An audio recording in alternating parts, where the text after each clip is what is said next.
అందరికీ సంక్రాంతి శుభాకాంక్షలు. ఈ సంక్రాంతికి మా అమ్మను నేను గోదాదేవిలాగా అందంగా తయారు చేశాను.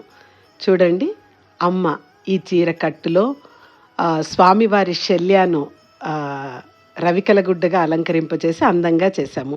అలాగే ధనుర్మాసం అంతంలో గోదాదేవికి రంగనాయక స్వామికి కళ్యాణం జరుగుతుంది కదండి. అలాగే మేము కూడా మా ఇంట్లో కళ్యాణం చేశాము. ఎలా చేశామనుకుంటున్నారా? 2 అందమైన గోదాదేవి రంగనాయకుల ముగ్గు వేసి వాళ్ళకి పూలతో కొంగుముడి వేసి చేశానన్నమాట. అలాగే మకర సంక్రాంతికి కనిపించే అన్ని ఎలిమెంట్స్తో ఇంకో ముగ్గు వేశాను. మా ఇంట్లో దేవుడికి నువ్వులు, బెల్లము, చెరుకు, చక్కెర పొంగలితో నైవేద్యం చేసుకున్నాము. ఆ తర్వాత మా పిల్లలు పెద్దవాళ్ళు అయిపోయారు కదండి. మా ఇంట్లో మమ్మల్ని కాపాడే మా లడ్డూ గోపాలునికే మేము భోగిపళ్ళ కార్యక్రమం చేస్తాము. అందులో భాగంగానే భోగి పండ్లకు కావలసిన సామాన్లన్నింటినీ కలుపుకున్నాము.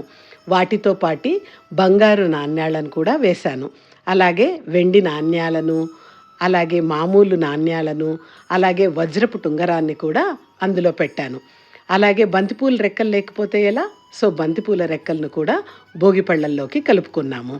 ఈ కార్యక్రమాన్ని అంతటినీ వేడుగ్గా చూడడానికి ఆ సూర్యనారాయణను చూడండి ఎంత ఆత్రంగా చూస్తున్నాడో. అలాగే చక్కటి పంచకట్టు, చక్కటి చీరతో మా తులసి దామోదరులు కూడా ఈ వేడుకను చూడ్డానికి సర్వం సిద్ధంగా కూర్చున్నారు.